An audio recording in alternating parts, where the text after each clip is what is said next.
You see? That's what I meant to do. No worries. Right, okay.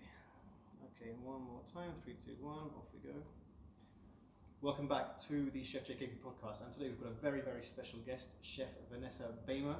Vanessa, welcome to the podcast. Thank you so much for having me. I'm really excited to be here. So we're going to get straight to the point. You have a mixed background of Brazilian and Sicilian roots. You studied law, worked in Florida, one of the biggest catering firms there. You're in Dubai. Tell us so far about your culinary journey and how you became a chef. All right, I'm happy to dive into that for you. Actually, it's a really funny story because I've always enjoyed food. I mean, obviously, who doesn't enjoy food, right? My grandmother was Sicilian. Her grandparents got off the boat. My mother's actually from Brazil. So in our heritage, there's a lot of spices, a lot of mixed cultures. And we grew up in a household where we were pretty much the little slave labor to roll everything and cook. Obviously, going through school, my dad had different visions for us.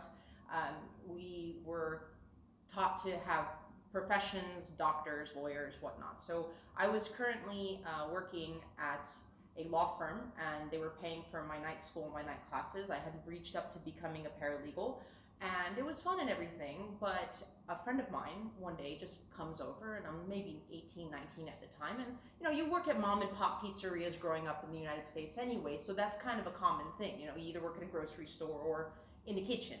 And he's like, listen, Vanessa, you're a great cook. Can you pretend to be a chef over the weekend and run a pasta station? I'm like 18, 19 at the time. I'm like, I've been cooking pasta since I was little. It's no big deal. Guy turns around, hands me $1,000 for the weekend. And this is back, not to give any inclination of how old I am, but this is almost 20 years ago, which is a lot of money to someone in college. And I noticed that I was enjoying these weekend things a lot more than working at the law firm. And you know, there's something about cooking, is that you're giving people joy through something you're enjoying. There's nothing better than the feeling that you see on your patron's face when they bite into something new and different. It's just the awe that falls over their face. So it was that for the weekends, and then during the week I was working for the bank repoing people's houses. So that didn't make me feel very good, and I'm a people pleaser. So it came to a point where I told my dad, I'm like, that's it. I don't want to become an attorney. I know I'm a paralegal, and I know that we've invested all this time for it, but I want to be a chef. I am working at a catering company. I love what we do. I'm learning all about different types of events, menu planning, recipe development. And of course, my father at the time was, well, you're gonna throw your whole life away. You want to be slaving in a kitchen making something else. I said, no, Dad, I want to teach people. I want to make events. I want to make people's weddings memorable. And that's kind of what landed me in the field. It just started with a little bit of my full backgrounds in catering. I was working at Puff and Stuff Catering in Orlando, Florida, and just kind of grew to this point here. And then all the way here to Dubai. All the way here to Dubai. Okay, so we were doing private events in Orlando. Around that time, I had injured my back, and my family had given me the opportunity to either come out to Saudi and then go to Australia or Dubai. I came out to Saudi for a year, had the surgery to take care of my back, and then I needed to get my London City and Guilds. So I was either going to go to Cordon Bleu to finish my education in Australia, or I had the chance to go to ICCA that had just started up here about, let's say, 9-10 years ago. And my family lives, I have family that lives here in Dubai as well as in Saudi, so I thought this was a better fit. Plus the fact that the region is very young and very open to new ideas as well as good influence. So I came here to Dubai, and we started off, I helped open up an event catering company here. It was not the right fit for me, so it really kind of just branded out to working events and doing consultancy, because there was a very high demand for Western influence and knowledge back then. So. And now you work as a consultant. Yes, that's correct. With some very, very big brands, Ultrasham, General Mills, MasterCard. Tell us about these partnerships and how you got involved. Okay, actually it was something that kind of fell in for me. I have a tendency to have a very bubbly personality. I love trade shows, I love talking to people, I love engaging. And a lot of our training and our consultancy for the smaller brands and restaurant startups, you get to know other people in the industry. I actually was referred by a fellow consultant to a gentleman who's the general manager for Middle East and Africa for Altosham, which is, I guess, would be equipment. So it's basically equipment sales. They asked me to do a couple of shows for chefs.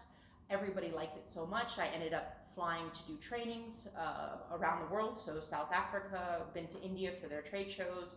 A lot of the trade shows that are done here, just because I guess I have a sales background or something of the sort, but it really was a good way to be able to take my culinary knowledge to explain something to a chef, and not pitching. Like, if you come in, I'm not going to sell you something that you don't want. It's more about explaining what the equipment can do on a level that you'll understand. So that's how I ended up with Altosham. It's about 3 years now that I've been contracted with them. For General Mills, it started off with Haagen-Dazs. I did some food styling and some recipe development, and I got along great with the vendors who were the photographers, who then gave me a good word for them, and they're a giant conglomerate. So another one of their branches reached out to me. So we just developed the Old El Paso brand, so that they're going to be launching with Kotopi, God willing, inshallah, on the 15th or 27th of this month. They also have Green Giant. They do a lot of the, as I mentioned, with Haagen-Dazs, which is a whole beautiful different branch where it's ice cream development design, but it's mainly there, it's recipe development and training, which is what's really kind of needed in this region, because as I'm sure as you as a chef, you can have a brilliant idea in your head, but to relay that to someone else takes a certain skill set. So yeah, it's been really great with them on all of that. And specifically with MasterCard now, this is a very different sort of setup, because yes. with this you're going live, right? Yes, so unfortunately we're all suffering through COVID, and with COVID, MasterCard really needed something that they could provide their priceless program members. So as if you have a MasterCard, or for those of you who have a MasterCard and don't know about this, MasterCard actually offers free online and packages, as well as training, as well as certain perks that you get by the priceless program. So during COVID, they contacted my group, so it's Chef Bayma Consultancy under Soul THPQ event company. They contacted our group to basically do online cooking shows for about an hour, and it was all live. Now, don't get me wrong, being live on top, in front of a bunch of people at a trade show or anything like that, it's interactive. I get to look at someone. Being live, cooking to a camera or bouncing off another chef, it really kind of helps you explore your own personality and your own cooking styles, because I'm live. I can't make a mistake. Or if I do make a mistake, I get to show my viewers, hey, it's human to make a mistake. This is how we can fix it. We were supposed to do it for 1 month during COVID. They liked it so much that they extended it for another quote unquote season, which was another month, where I then had different personalities and different nationalities come on as guests. So non-chef, your layman people, I'd have them come on. I'd tell them, okay, tell me something about your culture and your food. Let's explore that. So we did Polynesian, we touched Hawaiian, we touched the Caribbean, a lot of different ways of trying to relate to our clients through food, that diversity is a good thing. And even though we're all isolated for COVID, we can still be there together and connect with each other through food throughout the world. So I found that really interesting, because we had viewers from Brazil and Germany, and just constantly people just asking questions and just kind of saying, thank you, I didn't know this about my own culture and everything else. It was a lot of fun. And I suppose also it's a big risk that you're actually going live. Yes. Because, not just that, because, for example, okay, if you make a mistake, that's okay. Mm-hmm. But also, I think what's missing there is the human interaction is tricky, right? Because you're used to being quite a sort of showman, so to speak. Exactly. I usually, like, even with this podcast, so, for the people who are going to watch it on YouTube, they'll see that I can look at you and talk to you. But when you have another chef with you, or even a guest, you're talking to the camera, basically. The camera is your other guest, and all of a sudden I have to give that camera personality, and I need to be able to play off of that, which it's definitely something that comes with time, I guess, and practice. But The idea being is that, you know, you have so many personalities going on inside your head anyway. You can just imagine what the other person would say. And as you know, being live, it's, you know, you gotta make fun of yourself, right? But I think it's great, actually, and it gives people an opportunity to know about you, and they learn different things. And one thing that has come from COVID is that, yes, people are cooking more and learning Yes. to different cultures, different styles of cooking, learning from different chefs. I think it's absolutely fantastic. But now coming on to something else, you also run your own private catering firm. Yes. When did you set this up? All right, so actually this is another interesting story. I'm full of those, if you haven't figured that out so Good. far. We need them.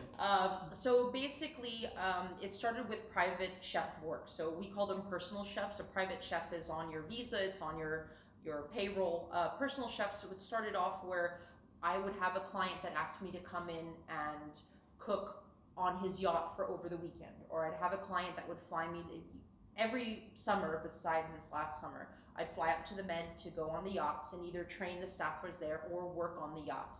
A lot of people come in for vacationing, and it just kind of became word of mouth, where it's like, oh yeah, you know, do you know blah blah blah's cousin? She's great. You want to have her come in? And when I set up the group, it was originally, the idea was it was just supposed to be me, and I was a personal chef, and this is what I wanted to do.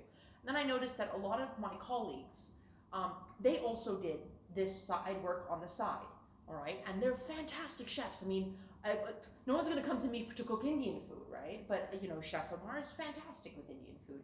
So it kind of developed into this group where we're all individual freelancers, but we've banded together to kind of, you know, support local UAE kind of lifestyle, where if I get an event, or if I get a personal private chef request that I'm unable to take, or put it for everybody else. Well, why not? My pot is full. Why not share it? And what happened with this, as it developed, my cousin and her very good friends in Saudi Arabia, they have an event company. So that's the merger of Seoul THPQ.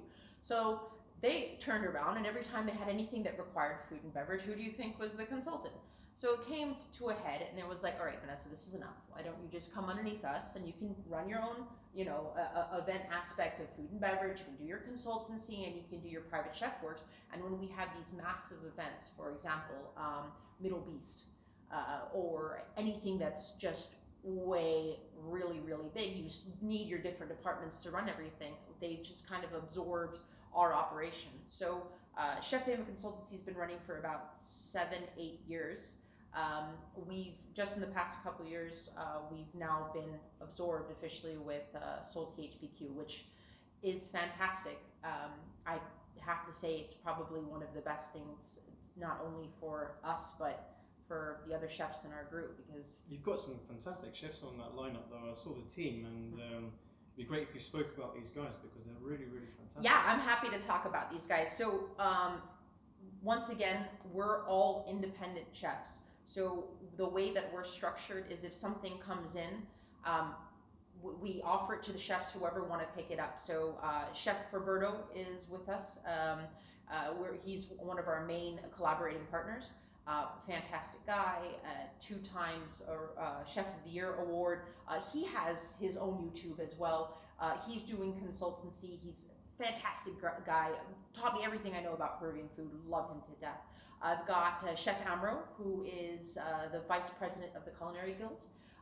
He has been a lifesaver for a lot of our clients, because he is our pillar point for developmental, for large operations. So, you know, you and I can make, you know, a kilo, 2 kilos. He's used to operating in tons of recipes by the ton, which is fabulous. Plus his Syrian roots, his Arabic food is absolutely fantastic. He actually collaborated with me with our newest operation, El Mashmoum, in, not Ras Al Khaimah, in Ajman. Sorry, my little brain didn't work right there for a second. So he actually helped with a lot of the recipes there. Really big teddy bear, lovely guy, just fantastic trainer and everything else. We have Chef Amar, who was with Rational, no longer with Rational, and is now doing a consultancy on the side. We have Chef Andrea, who is my crazy friend. She's Greek Canadian. She's also developing a certain brand for kids that hopefully will be launching quite soon, as well as she does private events on the yachts and in the private homes. And we have Chef Kareem, who is my very good friend, who is actually getting married at the end of this year, and he is the executive chef for Al Hamra Resort and Mews in Ras Al Khaimah. So it's quite an eclectic mix of people. Oh, these people are the most far spread in personality, cooking style, presentation, but that's what makes it work. You know, if I had everybody that was cookie cutter, my food wouldn't be interesting. With these guys, all of us keep each other on our toes, and I'm constantly learning from them, they're constantly learning from me, and the way that even when we take assignments is that we have our niches. So if something I'm not very strong in, Chef Kareem will take, and then something Chef Kareem doesn't know how to do, I take, and we use this structure to basically puzzle out a strong team versus, oh no, we can handle everything, and then we have no idea what we're doing. Yeah. Fair enough. And now, getting on to a bit of a more serious topic, how do you think that the industry has changed regards to attracting more females into professional kitchens? All right, so I'm going to be blunt on this one. The reason why look, I'm going to be honest, okay? The professional kitchen, especially hotels and large Michelin star restaurants, are not female friendly. Now everyone goes, but I know so many female chefs and they're on TV. And yeah, because that's pretty much the only place you guys will let us be. It's a very unfortunate, but immediately when someone says a female chef, they think pastry. All right. Guess what, guys? I'm a horrible baker. I can do ice cream cakes, but pastry is not my thing. I'm hot kitchen. But the idea being is that even in the hotels, it's more difficult for women to advance. The only reason we have big female chefs in restaurants is because they started there. They didn't start from all the way to the bottom.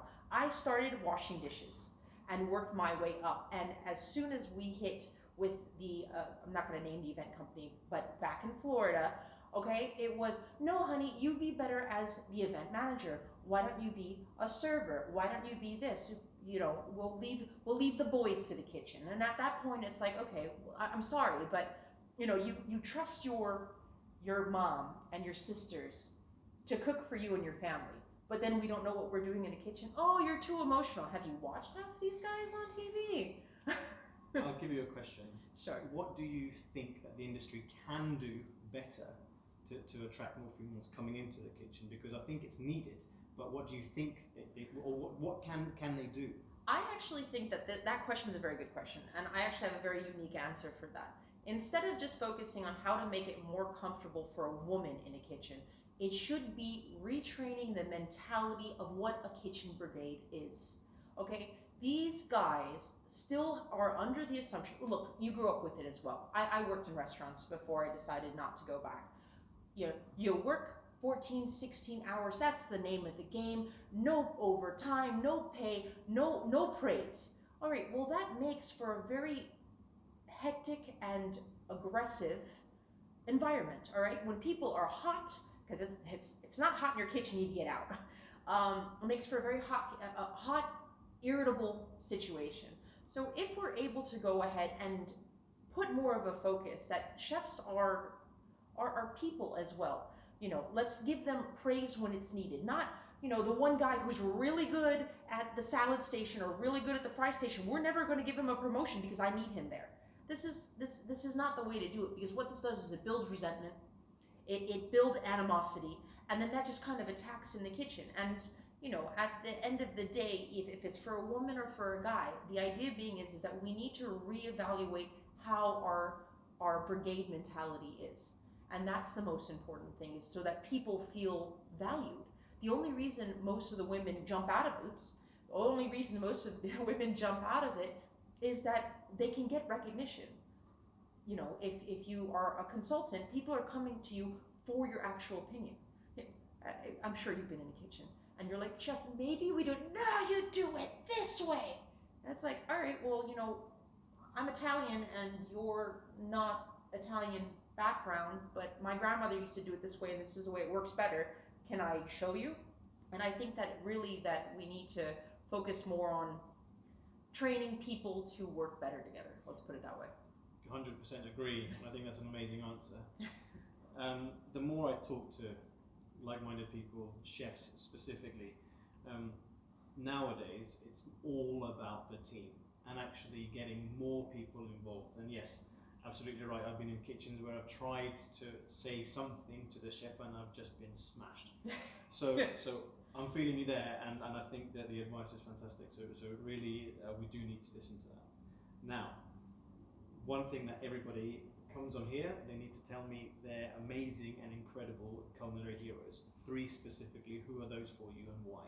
Okay, I'm gonna go in chronological order, except for the last one.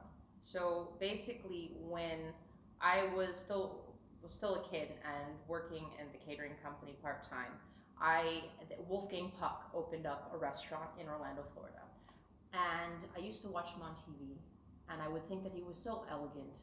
And I loved the way he described food as a passionate thing. And I always wanted to go to his restaurant, and I never was able to. But I idolized the way that he explained food through a camera. So if he could get me that passionate through a camera, and I've never even tasted his food, I really kind of strive me to be able to express myself through my food, that is what food is at the end of the day. The next one I'd have to say, God rest his soul, is definitely Anthony Bourdain. The hardships that he went through, but the idea of him, especially without borders, sorry, that man just overcame so much and he even went to Saudi and went over into people's homes and really kind of, I love the passion that he could show different cultures through food. That's one of the things I played off of in MasterCard, because that was something that struck a very big chord for me. And these 2 influences, professional chefs, have really kind of molded the way I think about cooking, the way I think about training as well as my menu development. But the number 1 person is my grandmother. All right, I'm sorry, she's not a professional chef. My Sicilian grandmother, to this day, is what made me who I am as a person. She taught me everything from taste, and in her kitchen, there was no measuring cups, there was no spoons. It was, you have to feel it. And that's why hot kitchen is a passion for me, because, baking is fabulous, but everything's by measurement and it's chemistry. Hot kitchen is passion. You have to feel the fire. You have to feel the way that the sauce moves. You have to smell everything. And you can get one tomato and another tomato, and you have to smell it and feel it and touch it. And my grandma Dolly, God bless you, she really is the one who drove this home to me. Now, granted, she was 2nd generation Sicilian off the boat. So, every Italian listening out here knows that New York Italians are nothing like actual Italians. But what really inspired me about her, she learned how to take her nonna's recipes and adapt it to what she had available. And I try. I can never get my sauce the same way she did, but I think it's because she put her finger in it with love. Sounds like an absolute legend. Yes. Amazing. Oh yeah, she was about this big. I love that. And she used to talk like a New York guy, just run around like this. She was hilarious. Love that. And those are amazing heroes. Really, Wolfgang Puck is amazing, and of course, Mr. Anthony Bourdain is just an absolute legend. So, now, we've got to keep it PG. Okay. All right. Darn, and all the fun out of it. I'm sorry. Funniest kitchen story, whether it involved yourself or someone else, and you don't need to name names. Yes, I plead the 5th. Anything I say can and will be used against me in, an argument later. All right, so I'm actually going to bring up a very funny story that has a light at the end of the tunnel. Obviously, during COVID, we've been very tight we have a central kitchen, and all of us have just kind of been having to make do with what we have. But that doesn't mean that it didn't stop with the development for our corporate clients. Now, a lot of times when it comes to these things, I am one person. I can only do so many things in the span of a day. That's why we have multiple chefs to work. This one particular day, I had made a specific variant of my tiramisu. So I'm going to give a secret ingredient here, guys. Better write this down. I put amarula instead of putting Kahlua or a coffee liqueur because it gives a different layer. And then also too, on the top, we do coffee grinds with the cocoa powder. All right, you guys know my secret, but you still don't know my ratio, so it's all right. The idea being is that I had thought I had done all of the prep, and I had asked for it to be put away. It wasn't very funny at the time, but come to the kitchen the next day, somehow put away was to be thrown out. And everyone knows tiramisu needs to sit as long as possible to set, considering the fact we were serving it as cake. So at that point, I started to panic. My lovely, unculinary trained husband steps in because I have 100 places to be and I can't cook it. Call up my pastry chef. He's busy. He can't take care of it. And he says, I'll do it. I'm like, but you're not even culinary trained. You can't do it. This is that. He's like, well, I've seen you make it 100 times. So he actually sat down, whipped everything up correctly, mixed it with the mascarpone, and I gave him the trick. I'm like, add more of the mascarpone because it makes it a little bit stiffer because we don't have time for it to settle. Makes everything. I come and check it. Poke, poke. Looks like it's stiffening up. Poke, poke. All right, let's go with it. Took it to the venue, and surprisingly enough, they said it was the best one I've ever made. Wow. So I don't know if that's like, I know it's a funny story. So basically my untrained husband and this particular tiramisu that this client orders every single time, they're like, wow, Vanessa, what did you do different? It tastes the best you've ever made. I'm like, oh, I'm never going to hear the end of this one, right? So I take it he's got a job with you, just making that cake. Well, usually he's my muscle to pick things up, but I think now I'm going to have to get him into pastry. Pastry trained. Yeah, I'm going to get him pastry training. Now, what advice would you give to anyone, specifically during the pandemic, who thinks, you know what, I can cook, I think I'm going to become a chef, or anyone who is currently a young chef and studying to be a chef? What advice would you give them? Okay. On the 2 tiers, if you're a young chef studying, the first thing I can recommend to you is intern at as many different styles of dining as possible. Now, what do I mean by that? I don't like restaurants. I found out that I like catering. All right. So the idea being is go work at a Michelin star kitchen. Go work at a mom and pop's pizzeria. Go work with the catering company. Go work with the consultancy company. Go work with a mass production central kitchen, or go work with the cloud kitchens, or work with, you know, the big names like Herman, or where they're mass producing, because you need to find your niche. Remember, you know, you sleep 1/3 of your life, you're awake 1/3, and you work 1/3.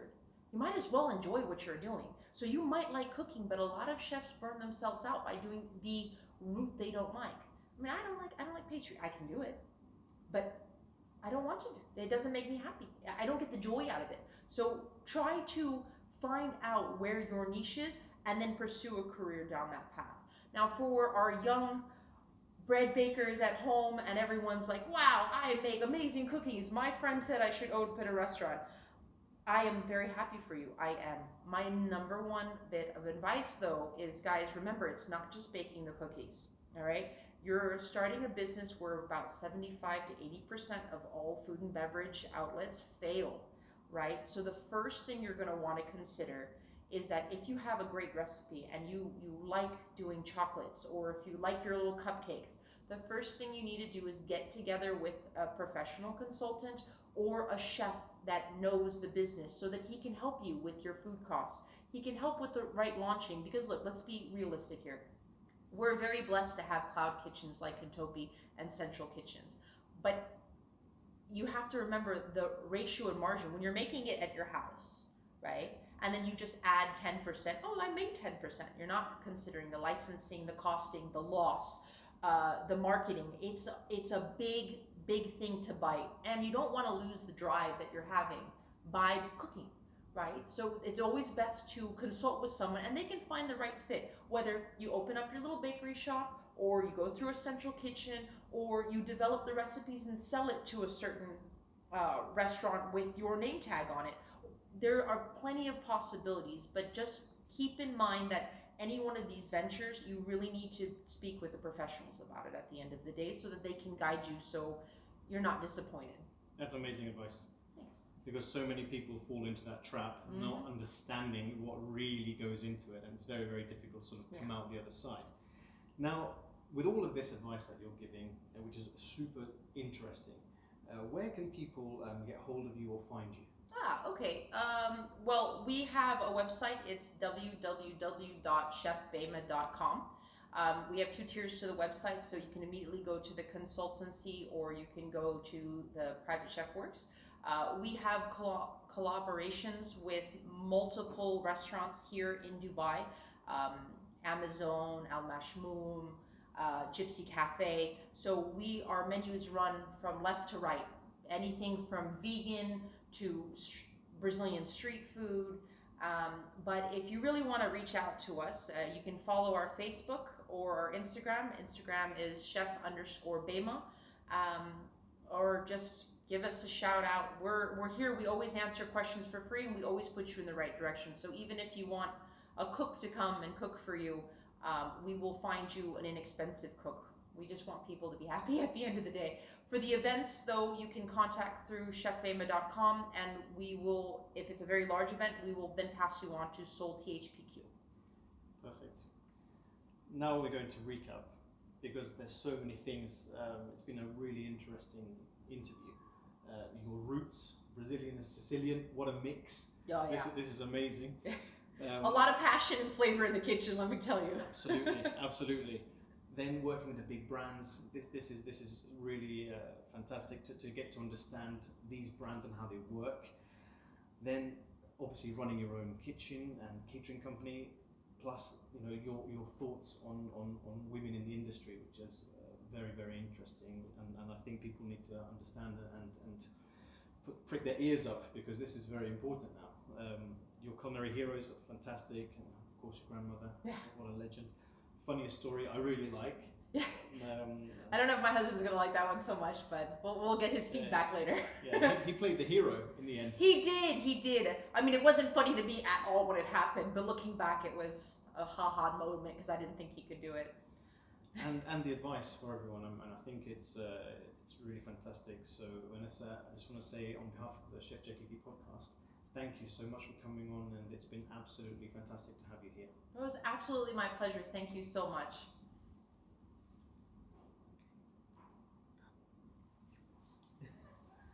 Can I press this button? Yes, please. I'm the button presser.